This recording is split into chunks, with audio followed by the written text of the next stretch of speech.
Welcome to Influence, the show about one of the university's founding colleges, the College of Agriculture and Life Sciences. I'm your host, Emily Shaw. On today's episode, we're going to learn more about meat science and muscle biology, and specifically our lab here at Mississippi State University. Our first guest is Dr. Darris Burnett, an assistant professor in the Department of Animal and Dairy Sciences. Welcome, Dr. Burnett. Thank you for having me. I'm excited to hear about how you got into the world of meat science and muscle biology. So I did my bachelor's and master's degrees at Tuskegee University in animal and poultry sciences, and I went on from there to get a PhD at Auburn University, working with beef cattle and muscle and adipose tissue growth and development. And then I went on to Kansas State University and did a postdoc up there in the meat science and muscle chemistry lab. And that's where I kind of developed a passion for taking from the live animal all the way to putting it on the plate or from the farm to fork, so to speak. Excellent. So you're now here in the Department of Animal and Dairy Sciences, and you teach in that subject. So what all do you teach, and how does our facility help you do that? So I teach animal growth and development. I also teach a graduate course in animal or livestock growth and biochemistry, and then I also teach a first-year experience course called meat chemistry and cuisine.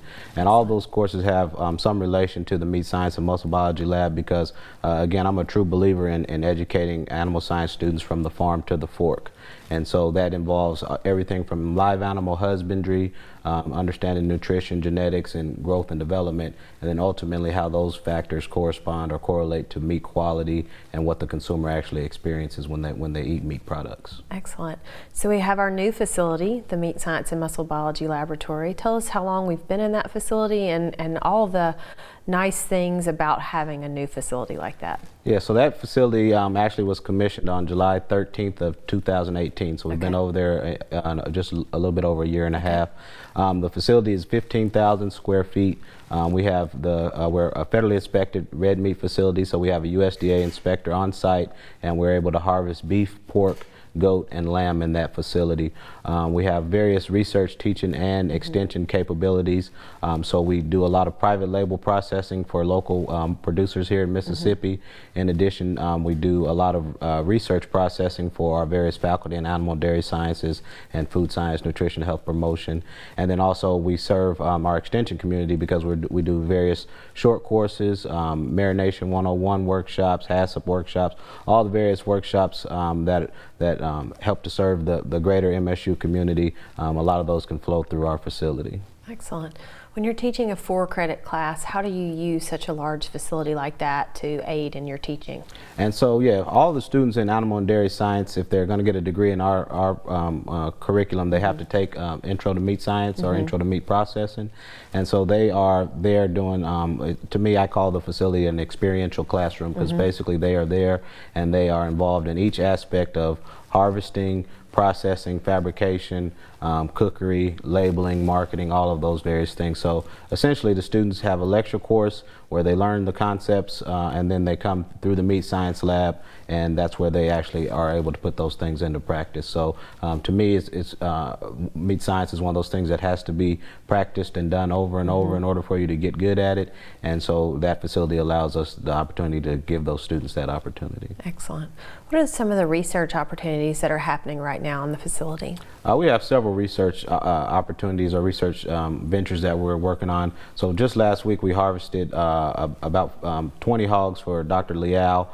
He had a nutrient project going on with his pigs, so we harvested pigs for him.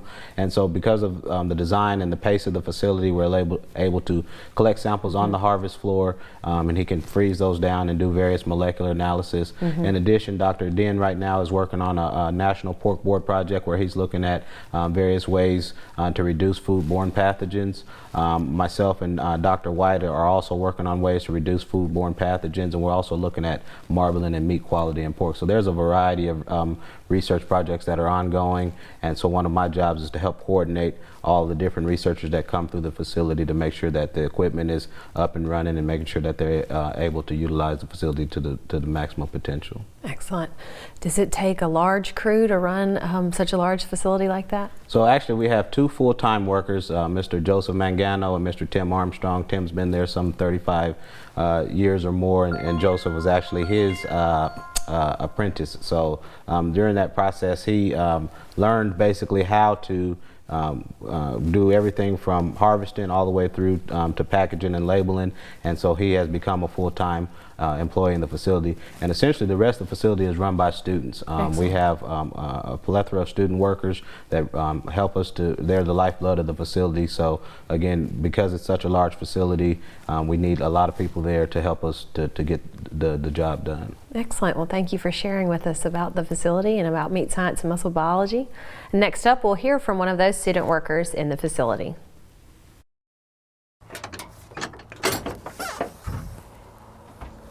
Think you know egg?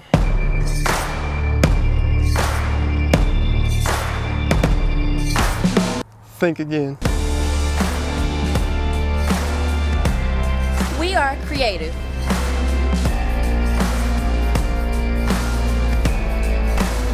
We protect the environment. We prepare for careers in medicine and conduct research. We empower people and communities.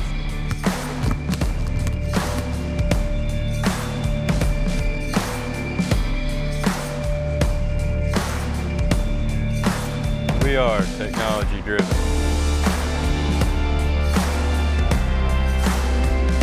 And we feed and clothe the world.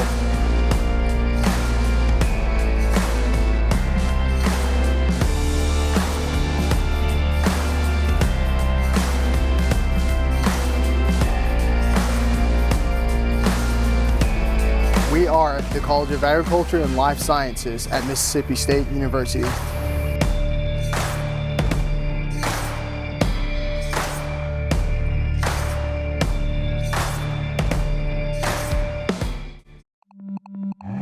Imagine a car designed to travel 100 miles on a single gallon of gas. Engineered to lead the way in energy independence. It will inspire you to rethink how cars actually work. Imagine the car of the future. We are at Mississippi State University, where we ring true. Imagine innovation that boosts crop production while saving our environment. We are at Mississippi State University, where we ring true. Welcome back to Influence. Today we're learning about the Meat Science and Muscle Biology Laboratory, and our next guest is a student in the Department of Animal and Dairy Sciences. Welcome, Malik. Thank you for having me. Absolutely. So Malik, tell us about how you came to be an Animal and Dairy Sciences major.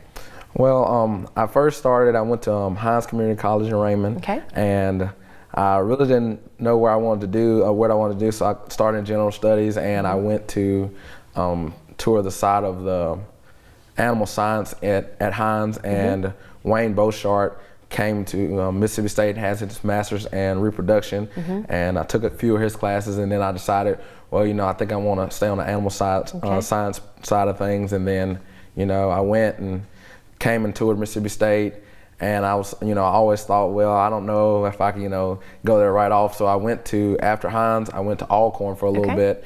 And then, you know, I really thought that I wanted to go to Mississippi State. So the next semester, I came to Mississippi State and enrolled in some classes. And I actually took meat science and got into, you know, animal and dairy sciences, still not really knowing what I wanted to do, but, you know, exactly. So I just kind of went through the course, and now I'm kind of finishing up. But I originally thought I wanted to do repro, but now I'm kind of more interested in the meat science aspect. Excellent. So you did take the Intro to Meat Science course, as you said, the experiential learning part of that, and now you're a student worker in the Meat Science and Muscle Biology lab, is that correct? Yes, ma'am.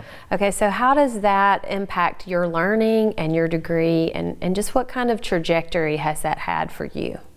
Well, it's had such a big influence because, like I said, I didn't really know what I wanted to do, and then, you know, working there every day, learning things, like, if you'd asked me, I never thought I would have been, you know, been able to, you know, humane handling and like from live animal to the plate, and just be able to, you know, see my finished product and learn all the different meat science aspects and cutting and how to package and label and everything, and just to say that I made that product, so it's really had a big impact, and I think that's where I kind of want to focus my future is toward the meat science. So did you do your internship there, or did you do a separate internship? I did my internship separately, but this is just, I've been working there since I took the class right after. I asked Mr. Tim if, I could come and if they need any help, and since then I've just been in it, and every day, go over there in between classes and just, learning everything, and they teach you, everything that they do that you'll be able to do. So, yes, ma'am. Excellent. What has been the most surprising part of the process, or the part that you enjoy the most, you feel that your skill set is best matched to? I feel that the biggest aspect that, I enjoy, having my hands and help teach the class on Thursdays, just because, we get to assist them, because, they're like, I guess they kind of look up to you when they come to the class, and they say, oh, well, kind of nervous about it, and then you get to give them, ease their mind and say that, it's going to be okay, that, we're going to teach you everything that we need to know. And then it's helping us by teaching them. It helps me learn. And, it's never a dull moment. You learn something new every day, and, you never quit learning. So. It's nice as a senior to get to mentor your fellow animal and dairy science students. Yes, ma'am. That is great. Well, what does the future hold for you, or what do you hope to take this and use it for? Well, I'm kind of in between. I'm thinking more toward trying to go to grad school, and then working in the meat science or meat labs, or I'm not sure if I want to go to the industry right off. I'm kind of just still trying to figure that out, and because it's a number of different things, but I think in the end I kind of want to do quality assurance and like a beef planner or something like that. Yes, ma'am. So what would that be like if you worked in quality assurance? What would your role be? Well, the quality assurance is a lot about the HACCP plans, hazard analysis and critical control points. You would have to write plans to make sure that everything's going safe and you deliver wholesome products, and to that aspect. So you'll kind of be there and you'll check the products to make sure everything's safe and ready to eat for the customer and consumers. What would you tell a student who's interested in animal and dairy sciences, but much like yourself is just not quite sure yet that that's the right route? I feel like the best thing to do is do internships and go and experience the different things that's out there, and just work hard and ask for help, and because we have really good professors in this department and a lot of resources. Yes, ma'am. Excellent. And where are you considering graduate school? I'm considering here, but it's just out there. I thought about even trying to go to Virginia Tech. I met Dr. Gerard through Dr. Burnett, and Excellent. So I kind of want to go visit there and see what it's like too. So excellent. Thank you, Malik, for being here and sharing your experiences today. Anytime. So thanks to our student Malik Holmes and to our assistant professor Dr. Burnett for sharing more about meat science and muscle biology with us today. And we'll see you next time on the next episode of Influence.